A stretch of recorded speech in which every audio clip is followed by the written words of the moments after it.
My wife Isabella sat across the courtroom, flawless as ever. Her hair was tied neatly, her expression calm, her voice perfectly rehearsed. Her attorney painted me Daniel Carter as unstable, angry, dangerous, an unfit father. I said nothing. I didn't need to, because truth doesn't shout, it waits. The judge adjusted his glasses and called for my daughter to approach. 6 years old, tiny hands clutching a tablet covered in stickers. She looked at me once, then at her mother. Can I show you something mommy doesn't know? The judge hesitated, then nodded. She pressed play. The sound filled the courtroom. At first laughter, then something else. Something sharp, a voice that didn't belong to a mother tucking her child into bed. Isabella's perfect smile faded before the screen even showed her face. It had started months earlier, quietly like rot beneath paint. She'd grown distant, cold, every word calculated. She stopped saying we, and started saying I. I noticed everything. The new perfume, the secret phone calls, the locked office door at home still. I told myself it was stress. Until the night I found the hotel receipt, 2 glasses of wine, 1 bed. She said it was a client meeting. I smiled, nodded, pretended to believe her, because rage solves nothing. Information does.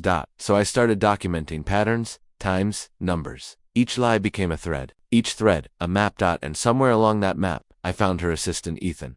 Their messages weren't just explicit, they were intimate. The kind of words people use when they've forgotten who's waiting at home. I didn't confront her. I let her destroy herself. When the divorce papers came, she played the victim perfectly, claimed I was controlling, distant, unsafe for a child. She underestimated how well I understood control. I had already backed up her messages, downloaded the videos she forgot to delete. One of them made my hands tremble, not from shock, but recognition. My daughter's voice in the background. She'd filmed by accident, hidden under a blanket, while Isabella whispered to another man on the phone, "He'll never know. He's too weak to fight me." That's when I knew. Not revenge, retribution through truth. So I said nothing. Let her think she'd won. Let her drag me into court, confident, radiant, untouchable. And I waited. Because truth, when timed right, is sharper than any blade. When the video played, the courtroom froze. Her voice cold, mocking filled the air like static. He's pathetic. I can make him look like a monster, and the court will believe me. Then the screen showed her face, laughing, holding a wine glass, and beside her, Ethan. The judge's gavel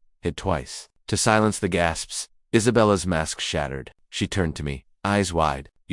You planned this. I didn't answer. I just looked at my daughter. She smiled, small, proud, innocent. She didn't know what she'd done. She just wanted to show the truth. But I knew exactly what had happened. I built the stage. She delivered the confession. After court, Isabella followed me to the parking lot. No cameras, no audience. You think this makes you a good father? She spat, using her like that. I turned, calm. You used her first. She froze. She heard you.